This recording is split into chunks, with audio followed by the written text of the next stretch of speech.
Adakah not recommended, tidak digalakkan untuk anak dihantar ke asrama? Ini satu perbahasan yang panjang. Saya sendiri pernah bagi sesi dengan pelajar-pelajar asrama, ditanya sendiri oleh warden yang gusar untuk hantar anaknya ke asrama, dan dia warden dan dia tahu bagaimana suasana kehidupan di asrama, apa jenis kesusahan dilalui oleh anak-anak ni.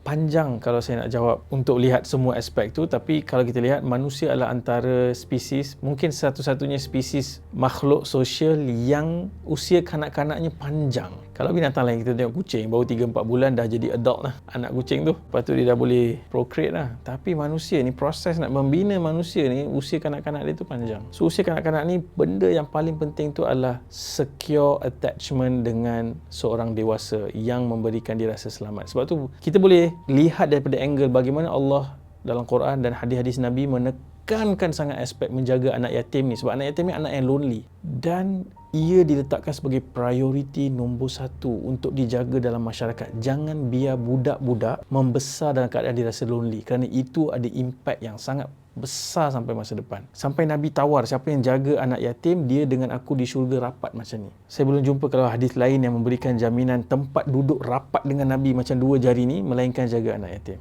Itu kita tahu, technically anak yatim tu anak yang ayahnya telah meninggal dunia. Tapi ramai juga anak-anak hari ni yang watak ayah ibunya tak wujud dalam hidup dia, kerana dia telah diletakkan dalam satu sistem, satu proses institusi penjagaan yang tidak ada watak ibu ayah tu. Ini sebenarnya antara krisis yang besar, dan ini sebenarnya modern krisis. Dulu tak pernah ada kita. It's a new thing, kapitalis dan sebagainya. Mereka mewujudkan sistem macam mana nak memudahkan dan melancarkan dan efisienkan proses menghasilkan pekerja-pekerja ni. Kalau kita belajar daripada sirah Nabi SAW pun, kita takkan jumpa sistem ini. Kita takkan jumpa. Anak yatim itu juga tidak diletakkan di institusi. Anak yatim dijaga dalam keluarga angkat. Ayat-ayat Quran yang turun tentang jangan makan harta anak yatim, jangan herdik anak yatim, itu bukan sebab ada institusi. Institusi anak yatim ini bermula lepas Perang Dunia Kedua. Sebelum ini, by culture, by norm, by menurut suara hati manusia, mereka akan jaga anak itu dalam keluarga. A child memerlukan keluarga untuk membesar, bukan warden.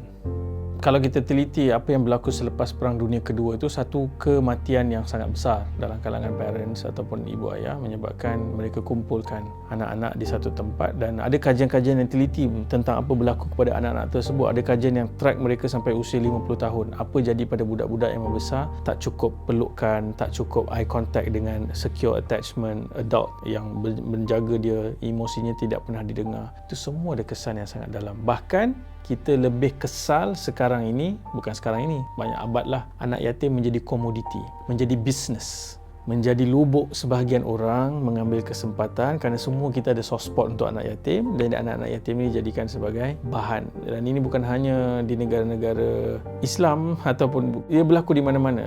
Anak-anak yatim, bahkan saya pernah tengok dokumentari bagaimana sebanyak mana pun sumbangan masuk untuk rumah tersebut akan kekal daif, supaya sumbangan akan terus masuk, dan yang enjoy the benefit of the fund. Sebab tu Allah sangat marah. Salah satu dosa besar yang Quran kata seperti memasukkan bara api ke dalam perut, itu adalah mengeksploitasi anak yatim dan memakan harta. So itu satu sudut, dan satu sudut lagi, kita kena pastikan jangan biarkan anak-anak kita yang ada ibu ayah membesar seperti seorang anak yatim yang tidak mendapat perhatian.